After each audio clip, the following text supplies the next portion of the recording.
Assalamualaikum warahmatullahi wabarakatuh dan selamat malam. Kami berdua perwakilan dari kelompok 6 dengan laporan tugas besar mata kuliah PMB akan menjelaskan bagian bab 2, 3, dan 4.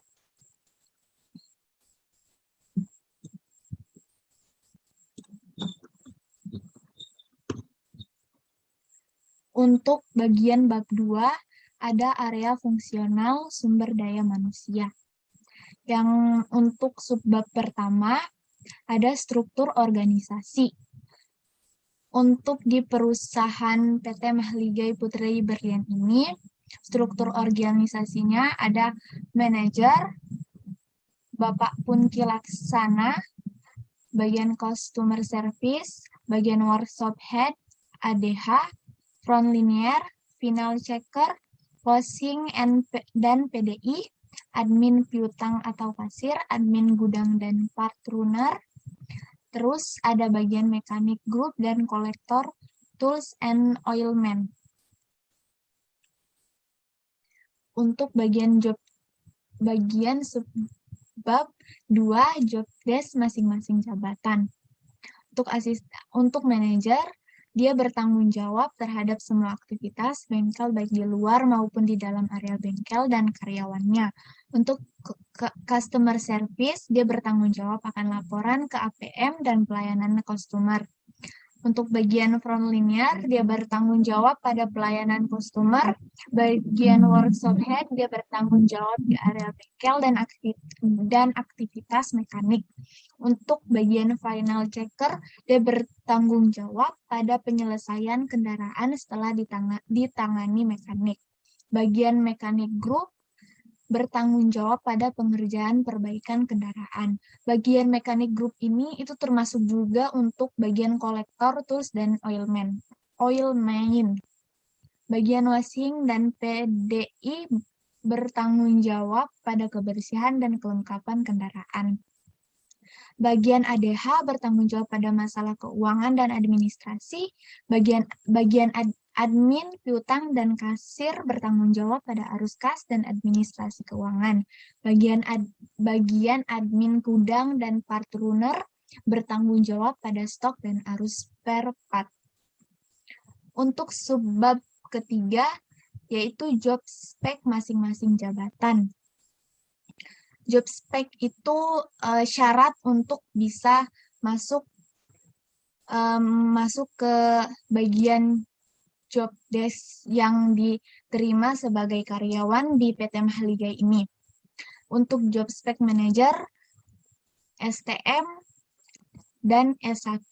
Pengalaman sebagai mekanik lebih diutamakan. Customer service, SMA D3 S1 berpengalaman dalam APM dan mengenal pengoperasian komputer secara mahir dan yang lebih diutamakan. Bagian front linear, SMA D3 dan S1 ramah, komunikatif, mengerti pengoperasian komputer, pernah mekanik diutamakan. Bagian workshop head, harusnya STM dan S1, pernah mekanik lebih diutamakan. Final checker, STM D3 S1, mengerti spek kendaraan dan cara perbaikannya. Untuk mekanik group, STM, mengerti perbaikan kendaraan. Bagian ADH, SMA D3 S1, pengalaman di bidang administrasi dan keuangan. Bagian admin ke piutang dan kasir, SMA D3 S1, mengerti pengoperasian komputer dan administrasi keuangan. Admin gudang dan part runner, SMA D3 S1, mengerti macam-macam spare part dan fungsinya. Itu merupakan job spek masing-masing jabatan. Untuk bagian sub keempat, skema rekrutasi pegawai. Pertama, merencanakan rekrutmen posisi yang dibutuhkan. Jadi, posisi apa yang sangat dibutuhkan oleh perusahaan. Terus, yang kedua, identifikasi kebutuhan posisi atau jabatan. Bagian ketiga, mempublikasi lowongan melalui media sosial atau koran. Keempat, mereview lamaran yang masuk dan mengeceknya. Kelima, melakukan interview terhadap pelamar kerja. Keenam, memeriksa CV pelamar kerja. Dan ketujuh, memilih kandidat yang berkualitas sesuai yang dibutuhkan. Tetapi untuk skema yang dari 1 sampai 7 ini, untuk di perusahaan PT Mahligai Putri Berlian ini, untuk rekrutmennya tidak dilakukan secara langsung oleh perusahaan, melainkan diserahkan kepada pihak ketiga. Untuk bagaimana alur perekrutannya juga ditentukan oleh pihak ketiga, sehingga PT Mahligai Putri Berlian hanya menerima karyawan yang lolos atau berhasil dalam perekrutan yang dilakukan oleh pihak ketiga. Untuk subbab berikutnya yaitu kegiatan pasca rekrutasi. Yaitu setelah kegiatan perekrutan yang tadi, pegawai akan dilakukan pembimbingan awal. Jadi pembimbingannya itu akan diawasi langsung oleh atasan PT Mahligai Putri Berlian, yang dimana kegiatan tak selalu sama setiap saatnya, bagaimana konsep yang nanti akan diberikan oleh atasan. Sebab keenam, kegiatan upgrading pegawai. Kegiatan upgrading pegawai ini sangat harus dilakukan dalam suatu perusahaan apabila mengharapkan hasil kerja yang sesuai target. Berdasarkan Undang-Undang Nomor 13 Tahun 2003 tentang Ketenagakerjaan adalah keseluruhan kegiatan untuk memberi, memperoleh, meningkatkan, serta mengembangkan kompetensi kerja, produktivitas, disiplin, sikap, dan etos kerja pada tingkat keterampilan dan keahlian tertentu sesuai dengan jenjang dan kualifikasi jabatan atau pekerjaan. Untuk kegiatan upgrading pegawai akan dilakukan apabila ada pembaruan aplikasi pada perusahaan PT Mahligai Putri Berlian. Ini yang dimana akan diselenggarakan oleh kantor pusat yang berada di Jakarta. Jadi kegiatan upgrading ini tidak dilakukan secara langsung oleh perusahaan yang berada di Cimahi atau perusahaan anaknya, tapi dilakukan oleh pusatnya yang ada di Jakarta, dengan artian diserahkan kepada kantor pusat untuk urusan kegiatannya. PT Mahligai Putri Berlian hanya mengirim pegawai atau karyawannya yang mempunyai potensi dapat menambah skill untuk mewakili dalam proses upgrading tersebut. Sebab ketujuh, penghargaan terhadap karyawan. Pada perusahaan ini akan selalu mengadakan kegiatan yang diusungkan oleh atasan dengan mengajak para karyawannya untuk melaksanakan acara makan bersama, sehingga bisa terjalin kekeluargaan yang lebih erat lagi antara pegawai-pegawai yang bekerja di PT Mahligai Putri Berlian. Ini juga merupakan ungkapan penghargaan atau rasa terima kasih atau bangga atasan kepada karyawannya. Jadi penghargaannya itu bukan dalam bentuk uang. Bagian subbab ke-8 adalah remunerasi.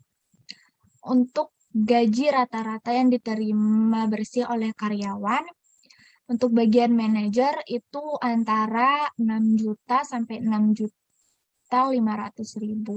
Untuk staff seperti workshop, final checker, washing PDI, mekanik 3.500.000 sampai 4 juta. Untuk bagian ADH, admin piutang dan admin gudang 3 juta sampai 3.500.000. Untuk intensif itu penjualan mekanik PC, Mitsubishi Motors, Kramayuda, Sales Indonesia, dan mekanik Fuso harus menghasilkan jasa di atas 20 juta. Untuk berapa nominal intensifnya tidak dapat dicantumkan atau bersifat rahasia. Kalau bisa mencapai di atas 20 juta itu akan pasti mendapatkan intensif. Untuk penilaian kerja. Penilaian kinerja pada perusahaan ini dilihat dari kinerja yang baik dan bagus yang memiliki integritas. Tidak hanya itu, lamanya pengalaman kerja karyawannya juga merupakan nilai tambah yang akan dipertimbangkan oleh manajer baik di perusahaan lamanya maupun perusahaan tempat karyawannya bekerja sekarang. Sebab pengalaman total lama kerja karyawan dapat dipresentasikan sebagai betah dan tidaknya dia dalam mengemban tugas yang diberikan dengan baik dan benar. Penilaian kinerja berpengaruh yang signifikan terhadap pengembangan karir bukti bahwa semakin baik kinerja karyawan, maka meningkatkan pengembangan kerjanya. Untuk bagian subbab ke-10, yaitu promosi, rotasi, demosi, dan terminasi.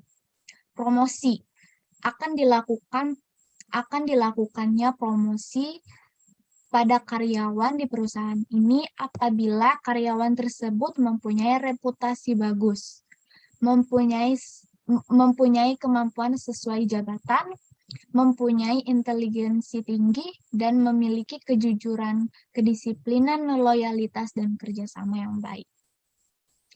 Untuk rotasi, akan dilakukan rotasi pada perusahaan ini agar dapat mengurangi kejenuhan yang dialami dalam pekerjaan, pelaksanaan hukuman atas pelanggaran yang dilakukan, mencegah adanya kolusi, korupsi, dan nepotisme, pemerataan kenaikan pangkat atau golongan.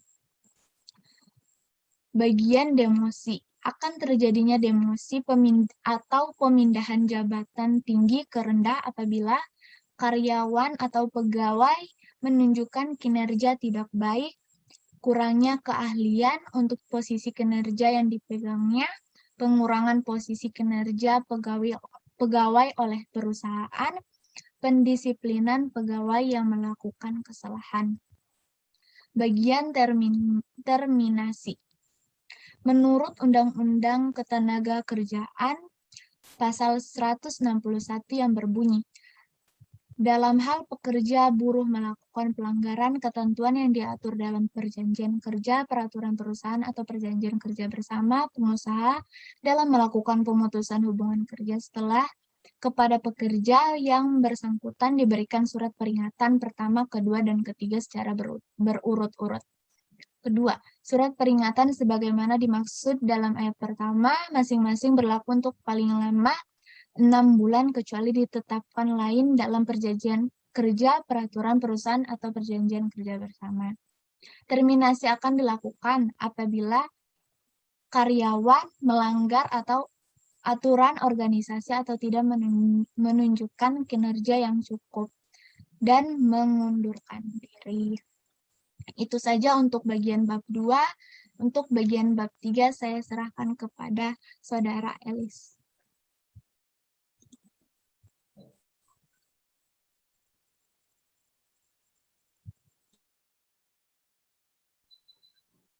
Baik, di sini saya akan menjelaskan tentang area fungsional atau supply chain. Gambaran singkat arus barang atau jasa, mulai dari APM atau agen tunggal pemegang merek, itu diangkut masuk ke area bengkel. Lalu sebelum masuk ke gudang spare part itu dilakukan pemeriksaan di bagian gudang, lalu dipindahkan ke gudang spare part, lalu disusun di rak spare part. Selanjutnya, deskripsi rantai pasok. Alur spare part yaitu spare part datang dari agen tunggal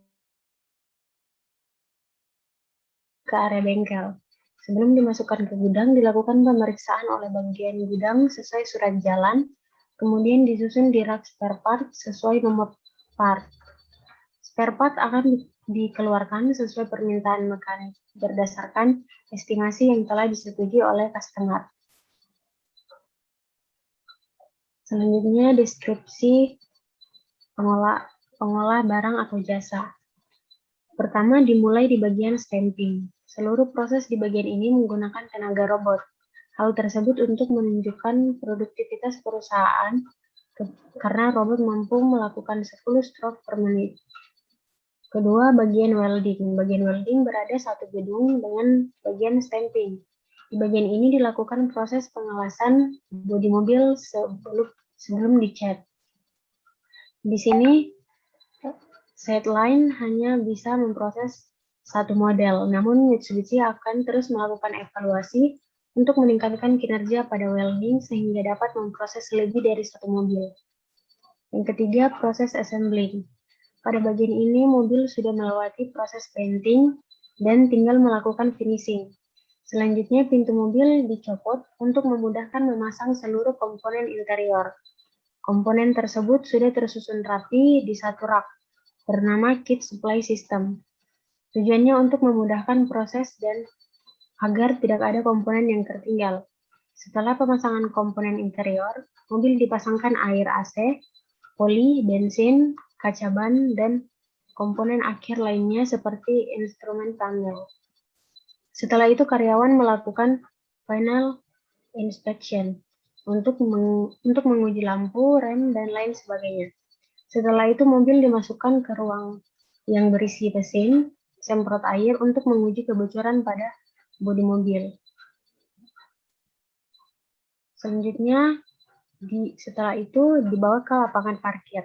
Setelah seluruh proses sudah selesai, mobil yang lolos rangkaian uji coba dipindahkan ke lapangan parkir.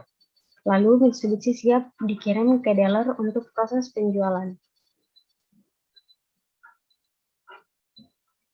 Selanjutnya hilir. Proses selanjutnya setelah penjualan yaitu melakukan pembayaran. Sales di sini bertugas mendampingi konsumen saat melakukan pembayaran di kasir atau admin, sehingga konsumen tidak merasa bosan. Yang kedua, konfirmasi pembelian. Sales akan mengonfirmasi konsumen tentang pembayaran dan total harga yang harus dibayar. Yang ketiga yaitu kasir atau admin. Di sini sales bertugas untuk mencetak bukti pembayaran dan memberikannya ke konsumen. Selanjutnya, monitoring rantai pasok. Kegiatan monitoring dan mobil mulai di painting. Di sini pintu mobil dicopot untuk memasang komponen sehingga harus dimonitoring agar tidak terjadi kecelakaan kerja dan kesalahan teknis. Selanjutnya, monitoring juga dilakukan oleh security, yaitu dengan mencatat nomor kendaraan konsumen untuk kontrol dan monitoring kendaraan yang keluar masuk dealer. Hal ini dilakukan agar tidak terjadi sesuatu yang tak diinginkan, sehingga mencegah orang asing masuk dan melakukan hal-hal yang merusak fasilitas gedung.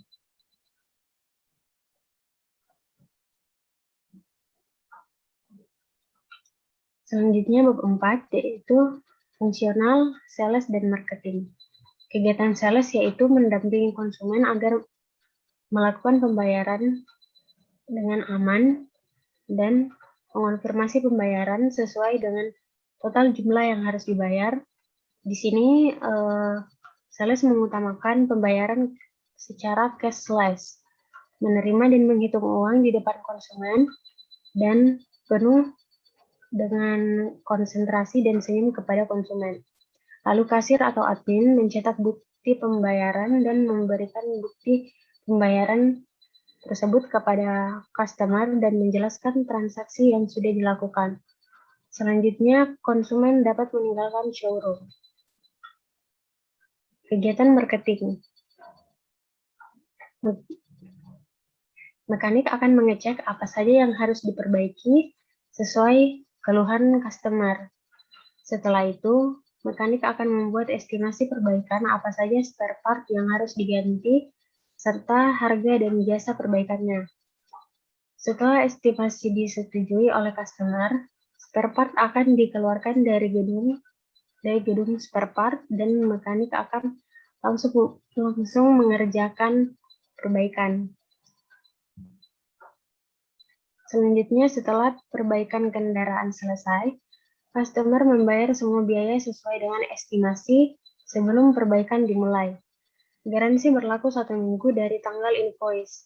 Setelah itu, customer service akan melakukan follow-up 2-3 hari setelah servis kendaraan dilakukan untuk menanyakan kepuasan pelanggan, yang berpengaruh untuk meningkatkan value perusahaan itu sendiri. Terima kasih.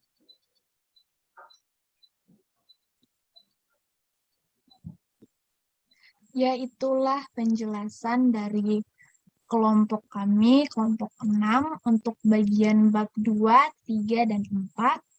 Untuk bagian bab 2 oleh saya sendiri, Andini Maharani, Puspitangkun Beduri, dan bagian bab 3 dan 4 oleh Elis Aprilia.